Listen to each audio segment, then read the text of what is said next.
മതം ധാർമ്മികതയാണ് പഠിപ്പിക്കുന്നത്. പക്ഷെ അത്തരം മതപരമായ ധാർമ്മികതകൾ സ്വീകാര്യമല്ലെന്ന് നമ്മുടെ മക്കളുടെ ഉള്ളിലേക്ക് പലരും സമ്മർദ്ദം ചെലുത്തിക്കൊണ്ടിരിക്കുന്നു. വ്യഭിചരിച്ചോളൂന്ന് സ്റ്റേജ് കെട്ടി പറഞ്ഞുകൊണ്ടേയിരിക്കുന്നു. വ്യഭിചാരം എന്നൊക്കെ പറഞ്ഞു കഴിഞ്ഞാൽ ജീവികൾക്കിടയിലുള്ള ഒരു നൈസർഗികമായ പ്രക്രിയയാണെന്നാണ്. മതമാണ് അതിന് വിരുദ്ധത കൽപ്പിക്കുന്നത് എന്നാണ്, പ്രത്യേകിച്ച് ഇസ്ലാം. ജന്തുക്കളുടെ ഇടയിലുള്ള ഒരു സ്വാഭാവികമായ സംഗതിയാണ് ഈ വ്യഭിചരിക്കൽ. അത് ആർക്കും ആരെയും ചെയ്യാം. ബന്ധങ്ങൾ പോലും അതിന് തടസ്സമാവാൻ പാടില്ല. നമ്മുടെ കേരളത്തിൽ പോലും ഇൻസിസ്റ്റിന്റെ മഹത്വവും പറഞ്ഞിട്ട് ക്ലാസ്സും ക്യാമ്പും നടന്നിട്ടുണ്ട്. എന്താ ഇൻസിസ്റ്റ് എന്ന് പറഞ്ഞാൽ പലർക്കും അറിയായിരിക്കും. അടുത്ത രക്തബന്ധുക്കളുള്ളവരുമായി ലൈംഗിക ബന്ധത്തിൽ ഏർപ്പെടുക, മകളോട്, സഹോദരിയോട്, ഉമ്മയോടൊക്കെ. ഇതിന്റെ മഹത്വം പറയാനുള്ള ക്യാമ്പുകൾ നമ്മുടെ കേരളത്തിൽ നടന്നുകൊണ്ടിരിക്കുന്നു. നിങ്ങൾ അറിഞ്ഞാലും അറിഞ്ഞില്ലെങ്കിലും നിങ്ങളുടെ യുവാക്കളും യുവതികളുമാകുന്ന മക്കളൊക്കെ അത് കണ്ട് മനസ്സിലാക്കിക്കൊണ്ടേയിരിക്കുന്നു. അതുകൊണ്ടാണ് ജാരന്മാരെ വീട്ടിലേക്ക് ക്ഷണിച്ചു കയറ്റുന്നതിൽ ഒരു ജാള്യമില്ലാത്ത വിധം മക്കൾ മാറുന്നത്. ഞെട്ടിക്കുന്ന വാർത്തകൾ നമ്മൾ കേട്ടുകൊണ്ടിരിക്കുന്നത്. സ്വന്തം മകനാൽ ഗർഭിണിയാവേണ്ടി വരുന്ന ദുരന്ത കഥാപാത്രമാകുന്ന അമ്മ നമ്മുടെ കേരളത്തിൽ ജീവിക്കുന്നത്.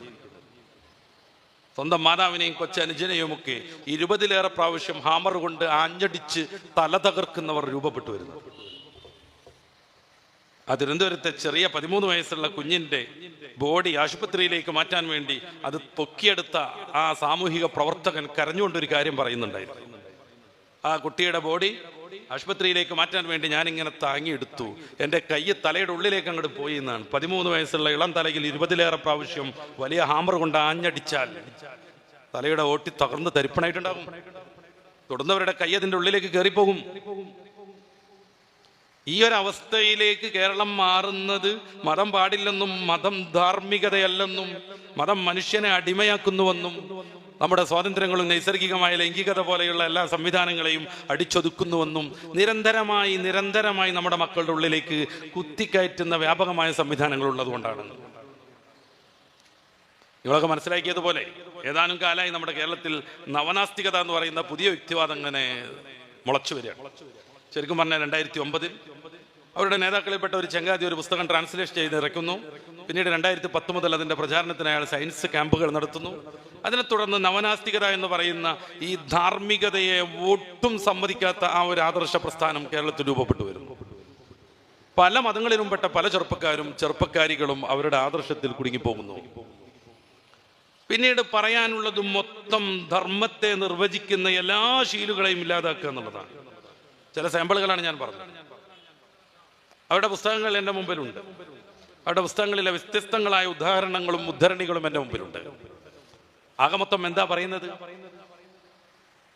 പരിണാമപരമായ ഒരു പുരുഷന്റെ ധർമ്മം മനുഷ്യൻ കുരങ്ങിൽ നിന്നുണ്ടായി എന്നാണല്ലോ അവരുടെ വിശ്വാസം. അതിന് ചില ഡെക്കറേഷനൊക്കെ പുതിയ കാലത്ത് നടത്തുന്നുണ്ട്. എന്നാലും നമ്മളൊക്കെ സ്കൂളിൽ പഠിച്ച ഫോട്ടോസ് നിങ്ങളുടെ മനസ്സിലുണ്ടാവും. അങ്ങനെ ഇരുന്ന് നടക്കുന്ന ഒരു കുരങ്ങൻ, പിന്നെ ഇത്തിരി നടന്ന് പൊന്തി, പിന്നെ പൊന്തി ഇങ്ങനെ ഉയർന്നു നടക്കുന്ന മനുഷ്യനാകുന്ന പരിണാമത്തിന്റെ ആ ചിത്രീകരണം നമ്മുടെയൊക്കെ മനസ്സിലുണ്ട്. അവ പരിണാമപരമായി മനുഷ്യന്റെ ധർമ്മം എന്താണ്? ഒരാണിന്റെ ധർമ്മം എന്താണ്? അവന്റെ ജനിതക പദാർത്ഥം പരമാവധി സ്ത്രീകളിലേക്ക് എത്തിക്കുക എന്നുള്ളതാണ്. വിശദമായ ഒരു സഹസാണത്. എനിക്ക് വിസ്തരിക്കാൻ ചില പരിമിതികളുണ്ട്. ജനിതക പദാർത്ഥം കുട്ടി ഉണ്ടാവാൻ ആവശ്യമാകുന്ന സംഗതി എന്നർത്ഥം. കുട്ടി ഉണ്ടാവാൻ ആവശ്യമായ സംഗതി പരമാവധി സ്ത്രീകളിലേക്ക് എത്തിക്കലാണ് പരിണാമപരമായി പുരുഷന്റെ ദൗത്യം. കാരണം എങ്കിലേ ഈ സ്പീഷീസ് മറ്റൊന്നായി പരിണമിക്കുള്ളൂ. ഇതിങ്ങനെ തുടർന്നു പോകണം. അപ്പൊ പരമാവധി സ്ത്രീകളിലേക്ക് അവന്റെ ജനിതക പദാർത്ഥം എത്തണം. ആ ഒരാവശ്യാർത്ഥം വ്യാപകമായി വ്യഭിചാരം നടത്താം. ആ ഒരാവശ്യാർത്ഥം വേണമെങ്കിൽ ബലാത്സംഗം പോലും സംഘടിപ്പിക്കാം. കാരണം അവൻ നടത്തുന്നത് വിശുദ്ധമായൊരു ദൗത്യമാണ്. ഈ മനവനെന്ന മനുഷ്യനെന്ന ഈ സ്പീഷീസിനെ, ഈ ഒരു ജന്തുവർഗത്തിനെ അടുത്ത ജന്തുവർഗത്തിലേക്ക് പരിവർത്തിപ്പിക്കാൻ അവൻ ചെയ്യേണ്ട പ്രധാനപ്പെട്ട സംഗതിയാണ് അവന്റെ ജനിതക പദാർത്ഥം പരമാവധി സ്ത്രീകളിലേക്ക് എത്തിക്കുക എന്നുള്ളത്. ആ ആവശ്യാർത്ഥം ചിലപ്പോൾ ബലാത്സംഗം ചെയ്യേണ്ടി വരും, റേപ്പ് ചെയ്യേണ്ടി വരും. അതുപോലും സംഘതമാണെന്നും ഇസ്ലാമാണ് ഇതിനൊക്കെ വിരുദ്ധമായി നിൽക്കുന്നതെന്നും അതുകൊണ്ട് ഇസ്ലാം വിട്ടിറങ്ങൂ എന്ന് ഓരോ ലിബറൽ ചിന്തകളും നൽകി നമ്മുടെ മക്കളുടെ മുമ്പിൽ പ്രേരണ വന്നുകൊണ്ടിരിക്കുന്നു.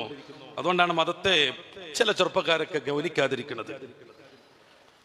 ചില സ്ത്രീകളും പെൺകുട്ടികളൊക്കെ കല്യാണം വേണ്ടെന്ന് പറയുന്നത്.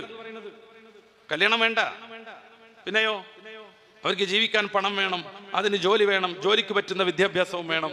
ഈ വിദ്യാഭ്യാസം എന്നൊക്കെ പറഞ്ഞാൽ അടങ്ങി ഒരുങ്ങി എവിടെയെങ്കിലും ഇരുന്ന് പഠിക്കാനുള്ളതല്ല, അടിച്ചു പൊളിച്ച് ജീവിതം ആസ്വദിച്ചു കൊണ്ടാവണം. അതിന് വിരുദ്ധരായ ഏതെങ്കിലുമൊക്കെ ഒരു കുട്ടി ധാർമ്മികത പാലിക്കാൻ വിചാരിച്ചാൽ അവർക്കെതിരെ വിവിധങ്ങളായ പ്രശ്നങ്ങൾ ഉണ്ടാക്കണം. നമ്മുടെ കേരളത്തിലാണ് ചില ക്യാമ്പസുകളിൽ ആണും പെണ്ണും പൂർണ്ണ നഗ്നരായി ലൈംഗിക ബന്ധത്തിൽ ഏർപ്പെടുന്നതിന്റെ പൂർണ്ണകായ ഫോട്ടോ ക്യാമ്പസ് ആകം പതിച്ചത് ചില പ്രസ്ഥാനക്കാർ. എന്റെ ചോട്ടിൽ അവർ എഴുതി വെച്ചു, തുറച്ചു നോക്കണ്ട, നീ ഉണ്ടായത് എങ്ങനെയെന്ന് ആലോചിച്ചാൽ മതി. അങ്ങനെ പലതും ആലോചിച്ചാൽ കിട്ടുന്നതൊന്നും എഴുതി വെക്കാനും ഒട്ടിക്കാനും പാടില്ലെന്ന മനുഷ്യൻ എന്ന രീതിയിൽ, ഏത് മതമായാലും മനുഷ്യൻ എന്ന രീതിയിൽ ചില നല്ല ചിന്തകളുണ്ട്. ആ ചിന്തകളെ ഒഴിവാക്കിയിട്ട് മുത്തച്ഛനാകുന്ന കുരങ്ങനിലേക്ക് മനുഷ്യനെ കൊണ്ടുപോകണം. നമ്മൾ ആലോചിച്ച് നോക്കും, എല്ലാ ഫോട്ടോ അങ്ങനെ ഒട്ടിക്കാൻ പറ്റും? രാവിലെ ടോയ്ലറ്റിൽ പോയി വിസർജനം നടത്തുന്നതിന്റെ പൂർണ്ണകായ ഫോട്ടോ ഒട്ടിച്ചിട്ട് തുറച്ചു നോക്കണ്ട, രാവിലെ എന്തേ ചെയ്തു എന്ന് ആലോചിച്ചാൽ മതി എന്ന് എഴുതി വെക്കാൻ പറ്റുമോ? ഇല്ലല്ലോ. പർദ്ദയിട്ട് സ്കൂളിലേക്ക് വന്ന പെൺകുട്ടിയെ, കോളേജിലേക്ക് വന്ന പെൺകുട്ടിയെ ചുമരിൽ ചാരി നിർത്തി 2 കൈകൊണ്ടും കാലുകൊണ്ടും ബ്ലോക്ക് ചെയ്തിട്ട് അവൾ അള്ളിപ്പിടിച്ച് നിൽക്കുന്ന ഫോട്ടോ വ്യാപകമായി ക്യാമ്പസിൽ ഒട്ടിക്കുന്നത്, ഇതാണ് ജീവിതം എന്ന് പഠിപ്പിക്കാൻ. ഇതിനാണ് ജീവിതം എന്ന് പഠിപ്പിക്കാൻ അള്ളാഹു നൽകിയ, അല്ലെങ്കിൽ പരിണാമപരമായി ലഭ്യമായ, അല്ലെങ്കിൽ യാദൃച്ഛികമായി കിട്ടിയ ഏത് രീതിയിലാണെങ്കിലും ഈ ജീവിതം ഒരു മഹത്തായ കർമ്മമാണെന്നും ഭാഗ്യമാണെന്നും അത് കൃത്യമായി വിനിയോഗിക്കണമെന്ന മനുഷ്യനെ മതം പഠിപ്പിച്ച ശീലങ്ങളിൽ നിന്ന് മാറ്റിയിട്ട് അതൊന്നുമല്ല കാര്യം, അടിച്ചു പൊളിക്കണം എന്നുള്ളതാണ്. തലശ്ശേരിയിലെ പ്രസിദ്ധമായ ഒരു കോളേജിലെ ഒരു വിദ്യാർത്ഥി സംഘടന ഇറക്കിയ അവരുടെ വാർഷിക പുസ്തകത്തിൽ വളരെ വൃത്തികെട്ട ഒരു കവിത പ്രസിദ്ധീകരിച്ചു. ആ കവിത അങ്ങനെ തന്നെ ചൊല്ലാൻ ഈ മുത്താലിമീങ്ങൾ ഉസ്താദുമാരുള്ള സദസ്സിൽ എനിക്ക് പ്രയാസമുണ്ട്. എൻ്റെ വിഷയത്തിന്റെ പൂർത്തീകരണത്തിന് ഞാൻ അതിൻ്റെ ആകെ ആശയം ഒന്ന് പറയാം. ഉദ്ധരിച്ചു നിൽക്കുന്ന ഈ ലിംഗമുള്ള ഹൂറന്മാരില്ലാത്ത സ്വർഗത്തിന് വേണ്ടി എന്തിനാ മോളെ നീ നിന്റെ ശരീരം ചാക്ക് പൊതിഞ്ഞു നടക്കുന്നത് എന്നാണ്. ഇവരെങ്ങനെയാ സ്വർഗത്തെ പഠിച്ചത്? ഇവർക്ക് ആരാ സ്വർഗം പഠിപ്പിച്ചത്? പെൺകുട്ടിയോട് വളരെ പ്രതിലോമകരമായി സംസാരിക്കുകയാണ്, നീ സ്വർഗത്ത് പോയാൽ നിനക്ക് പുരുഷന്മാരൊന്നും കിട്ടൂല എന്ന്. അള്ളാഹ് പറഞ്ഞ സ്വർഗം അതല്ല, പരിശുദ്ധ ഖുർആനിലുള്ള സ്വർഗം അതല്ല. ലഹും മാ യശാഊന ഇൻദ റബ്ബിഹിം, സ്വർഗത്തിൽ അവർ വിചാരിക്കുന്നത് ലഭ്യമാകും. അതിന് നിയതമായ സംവിധാനങ്ങളുണ്ട്, കൃത്യമായ രീതികളും മാർഗങ്ങളുണ്ട്. പക്ഷേ കോളേജിലെ പൂവാലന്മാർ ധാർമ്മികത പാലിക്കണമെന്ന് നിശ്ചയിച്ച് ഔറത്തുമറച്ച് കോളേജിലേക്ക് പഠിക്കാൻ വന്ന കുട്ടിയെ വട്ടം ചുറ്റി നിന്ന് ചോദിക്കുന്നു, നിനക്ക് സ്വർഗത്ത് പോയാൽ നീ വിചാരിക്കുന്നത് പോലെയുള്ള സംഗതികളൊന്നും കിട്ടൂല. അതുകൊണ്ട് ആ പറഞ്ഞ സംഗതി ഉദ്ധരിച്ചു നിൽക്കുന്ന ഞങ്ങളൊക്കെ അവിടെ റെഡി, ഐക്യു പർദ്ദ എന്നാണ്, ഐക്യു ട്രസ്റ്റ് എന്നാണ്. എന്തിനാ നിന്റെ ശരീരത്തെ ഇങ്ങനെ കരിഞ്ചാക്കിൽ പൊതിഞ്ഞു നടക്കുന്നത് എന്നാണ്.